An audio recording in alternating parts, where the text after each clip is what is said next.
As the political turbulence in Rivers State seems not to be ending soon, concerned citizens are there asking, what are the cause? Why is this thing rising? Why is Nyesom Wike bringing problem to Rivers State? Anchor Briggs is a human rights activist. She is saying this should come to an end. If you are new to my channel, you're welcome. Please subscribe to my channel and able to drop your comment. I will see you after the video. Thank you. Love you. Well, let's have a conversation about the politics of Rivers State with Nyesom Briggs. She is a Niger Delta activist. Thank you so much, Madam Briggs, for joining us on the news tonight. We do appreciate your time. Thank you very much for having me, and Merry Christmas. Merry Christmas. Thank you. I mean, Rivers State politics dominated the headlines in 2024, but the tensions there don't seem to be abating anytime soon. Tell us, as a Rivers citizen, as a concerned citizen of Rivers State, what is it about Rivers politics that makes it so contentious and polarizing? It's a struggle for power, a struggle for control that has gotten completely out of hand. And really and truly, the former governor, the now Federal Capital Territory Minister, is in the forefront of all this political fiasco, political madness that has been going on in Rivers State. And quite honestly, a year after this whole thing started, since last October, when it blew into the media, I think it's about time that Nyesom Wike and all the people that are in support of what he is doing from Abuja call themselves to order. The attacks on individuals, the attacks on Dr. Peter Odilli, his wife, and all of that is absolutely, totally unnecessary. We have seen videos of what Nyesom Wike has said, the glorious things that he had said about Dr. Peter Odilli, the role he played in him coming back for second tenure as local government chairman, and up to the point where he became the governor of Rivers State. I think that a lot of people have contributed to where Nyesom Wike is today in politics, and if he has contributed to someone else like Sim Fobra becoming the governor in 2023, I do not think that the Rivers people should continue to pay the sort of price that we have paid and continue to pay. I mean, it doesn't look as if Nyesom Wike is prepared by a long shot to call this off. It's unacceptable. Indeed. Let's look at the current feud between the two former governors, Nyesom Wike and Peter Odilli. I mean, these are sharp accusations by both men, each accusing each other of turning the state into their personal estate. Is that the reality of Rivers governance, or is this just political posturing by both men? I wouldn't put it quite like that, to say that it's political posturing by both men. If you look back and 8 years from when Nyesom Wike became governor, and since he became the minister of the Federal Capital Territory, and you compare Dr. Peter Odilli's 8 years and Dr. Peter Odilli's behavior in terms of political leadership and Wike's behavior in terms of political leadership when he was governor, there is such a difference.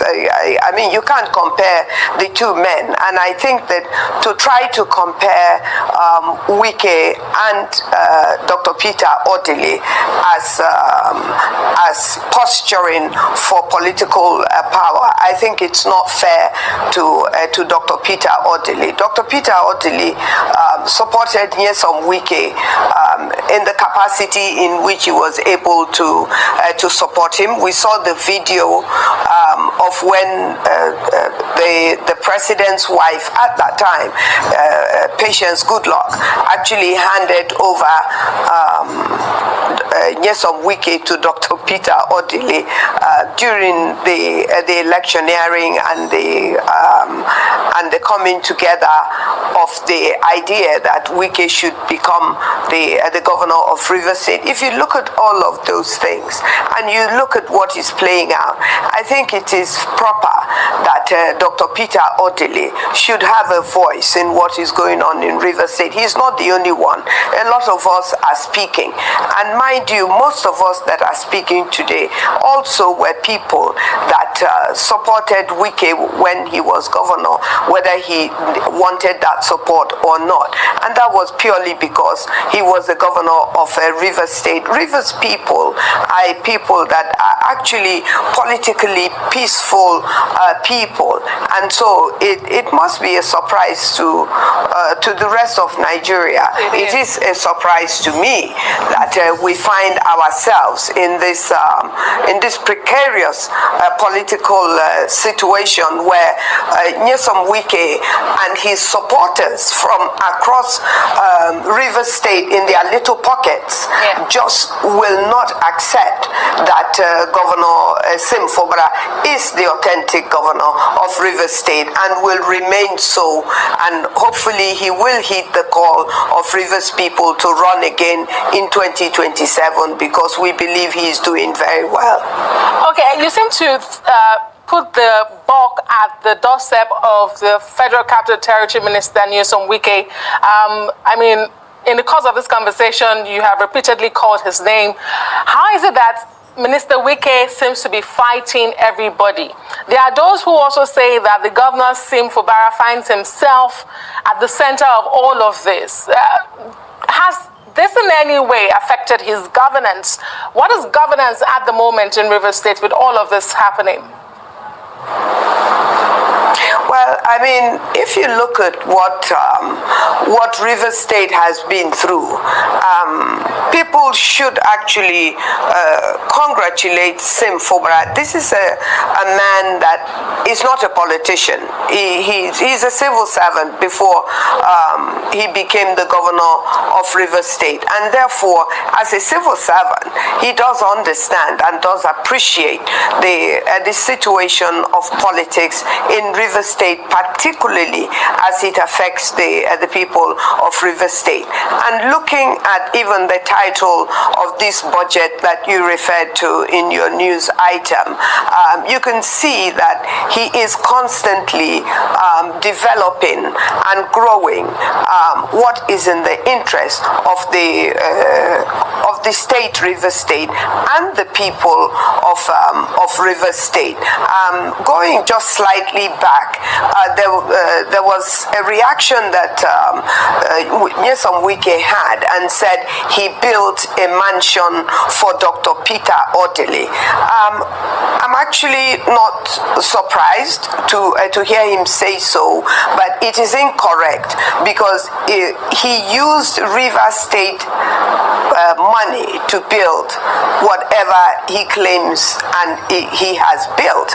There is also a bill that is also in Rivers State. I'm not too sure whether it's across the whole of the 36 states, but there are states that have passed bills in their state assembly where governors are entitled, past governors are entitled, of which Nyesom Wike, should also be entitled to until the people decide decide to change the law if they so choose, where a past governor is entitled to a house in his state of governance, and then also maybe in Lagos and in Abuja is entitled to medical trips abroad, is entitled to security, is entitled to vehicles. If those things are there, then he didn't build it with his money, he built it with our money. I get your point, the state's money. But let me ask you, because there have been reactions, these comments by the FCT minister came during a church service. The line between politics and religion, do you think that has been crossed with some of the things he said? There are those who have also raised questions about the fine line between constructive criticism in government and that of humiliation and insult. Do you think that the FCT minister has crossed these lines in his reaction to Dr. Peter Odilli? Yes, I definitely believe so, and I know so. Not just with Dr. Peter Odilli, but with other elders. I don't know if you have ever seen the video, but before he left office, there was a video where he actually said in a church service that thunder should fire the ethnic nationality, the Ijaw ethnic nationality, of which I am a daughter. And so when you go into a church and you speak in the manner in which the FCT minister seemed to do and is seen to do anytime he has an opportunity to speak in church, that line has been crossed. And quite honestly, it is highly disrespectful, in my opinion. I'm a Christian.